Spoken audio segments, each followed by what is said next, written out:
You can always tell where the difficult part of a mountain bike course is, because that's where the crowds gather. So if you want to avoid making a fool of yourself, here's some expert advice from Tim Gould. For a lot of people, mountain biking is all about going downhill. But when it's as steep as this, it's not speed that counts, but control. The problem is that you're in danger of being thrown over the handlebars, either by braking too hard with the front brakes or by hitting an obstacle. The solution is to do most of the braking with your rear brakes and then feather the front brake to control your speed. Keep your weight back at all times, or even slide off the back of the saddle. You may think you look silly, but not as much as if you do an endo.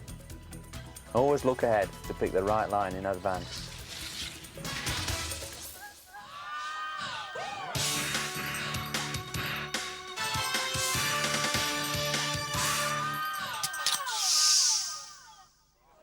While the elite men wait for the start of their series, let's find out about the top fat tyre flyers.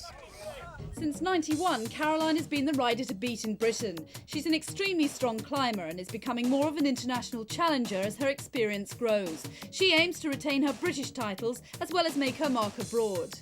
Deb has been at the top since 1988 and with great handling skills is always a good bet on a technical course. She's determined to be in the top 3 this year and her consistency could see her do even better.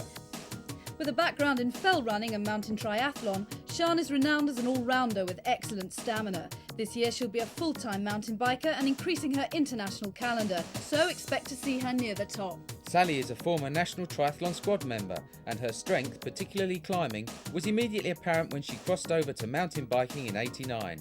After a year off to have a baby, she hopes to return to the top. David started bike racing at the age of 10 and was already a top cyclocrosser when he took up mountain biking in '88, so his instant success was no surprise. This year his eyes are on the Worlds. With David, Tim became the first UK mountain bike pro in '89. He's probably the best climber in the world. After a disappointing '92 season due to illness, Tim hopes to return to the top this year.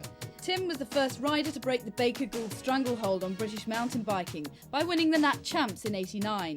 He's also shone abroad with a 7th in the '91 Worlds, and if Baker or Gould falter, Tim will be there. Adrian is one of the few British riders to complete the Tour de France in recent years. He started mountain bike racing in 1990, but feels he could still improve technically. If he does, the top spot could be his. Before he started mountain biking, Nick was a junior cross national champion and is one of the few top male riders who features in both cross-country and downhill events, so he'll be one to watch on the technical courses. Barry is a former king of the mountains in the milk race and is the only pro to also hold down a full-time job. He started mountain biking in '89 and with top 5 results internationally as well as at home, he has adapted well. Twice national cross champion, Chris is renowned for his strong finishing and stamina, always useful in mountain biking. His confidence on the fat tyres has grown and he'll be looking for top 3 results this year. 93 sees Fred going solo for the first time, and it will be interesting to see if the lack of teammates improves results or leaves him like a fish out of water. A consistently high finisher, this year he'll be looking for more. As usual in mountain biking, it's a sprint start, and Mudcam shows how much fun it is to be in the middle of an elite men's pack. Hitting Ginny York Bank, and all the top riders had gathered at the front. But it was one of our top downhillers, Jason McCroy, who went for his moment of glory as he flew down.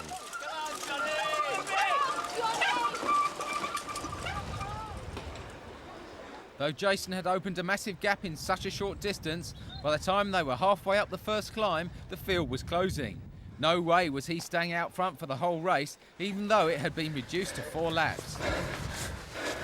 And as they turned into the woods, Nick Craig was already right with him, and they'd opened a gap on the rest. Come on, Tim. Come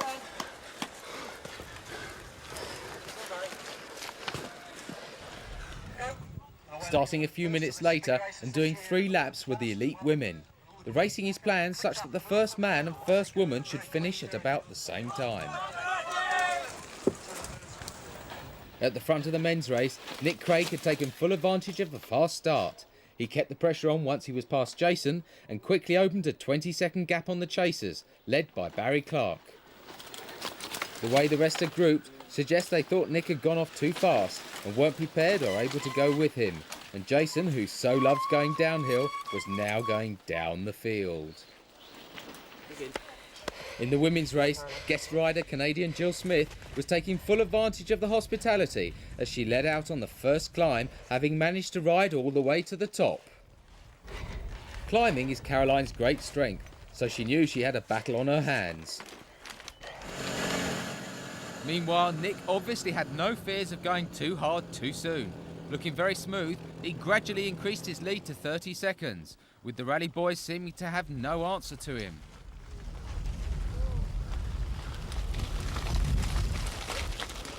Close behind, Fred Salmon was in fourth, and on his tail, Gary Ford was having trouble in the mud and the trees, much to Tim Davies' delight.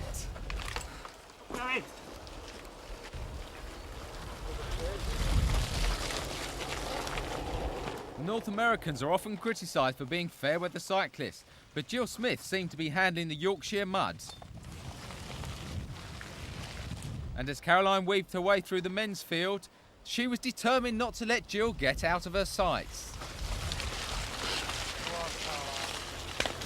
Jill was planning on doing a number of 7-Up BMBF races this year, so Caroline could expect to find some extra competition in Britain. As Deb in third tried to stay in contact, you can see just how hard the riders had to concentrate on this slimy surface. Behind her, Sian and Sally were having even more trouble.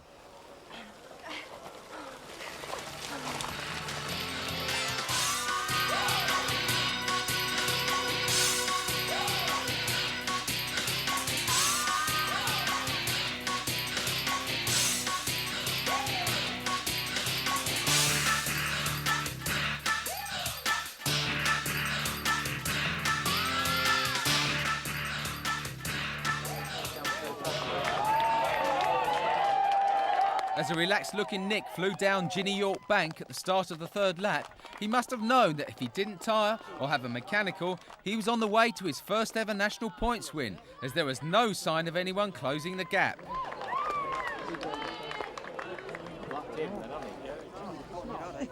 In second place, Barry took no chances, as he was unlikely to make time over Nick on a descent like this.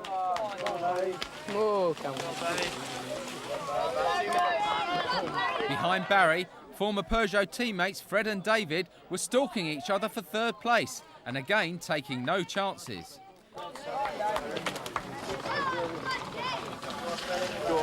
Though further down the field, there were some crowd pleasers.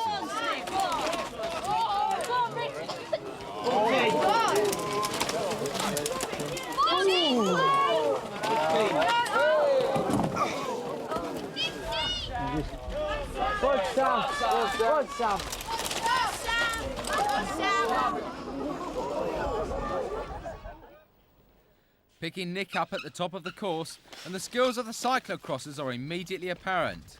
It seems as though Nick is finally fulfilling the potential he's been promising for the last couple of years.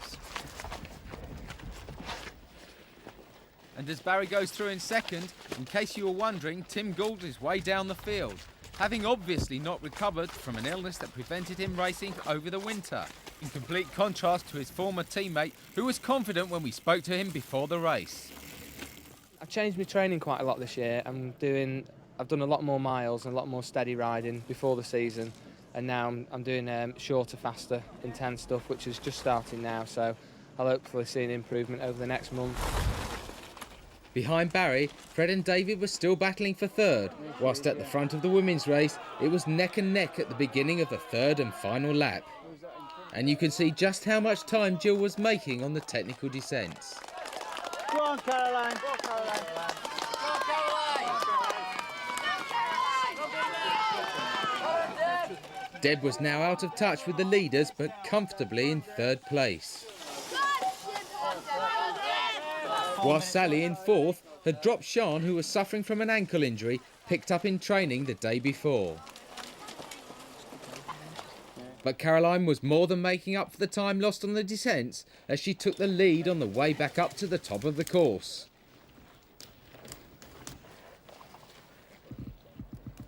Go on, Nick. Go on, Nick. And it was all Nick could do to stop himself grinning as he went round the fourth and final lap unchallenged, while David Baker put in a final burst to nudge ahead of his teammate Barry Clark. So as Nick Craig came into the last half mile, heading for his first National Point Series win, Caroline was crossing the line for what was her 6th win since the series started in 1991. And we join Mudcam for Nick's moment of glory, though from the professional way he tidied his top, you'd think he'd been here 1,000 times. So how did the winners view the first run of the season?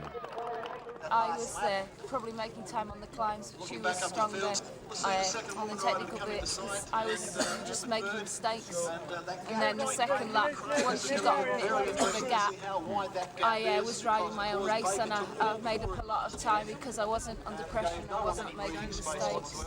I really didn't enjoy the course today very much because I don't like getting off my bike that much. But I actually enjoyed the downhills a lot better than I expected. At first I thought, I was sketching all over the place, but I actually enjoyed it. But a lot of the climbs where I had to get off, it's a lot of slogging. I followed Jason McCroy and we got a gap straight away, so I just kept tapping away. Did you see much of the competition? No, I think once out of sight, out of mind. I'm sure they were chasing hard, but once you get round the corners out of the way and they can't see you, I don't think they chase quite as hard. That victory for Nick brings to an end a run of 6 7-up BMBF wins for David Baker. And with the likes of Fred Salmon also challenging, could this mean a break on the rally stranglehold? Whilst in the women's, Caroline has made it 5 out of the last 7 national races, and yet again looks comfortably ahead of the opposition.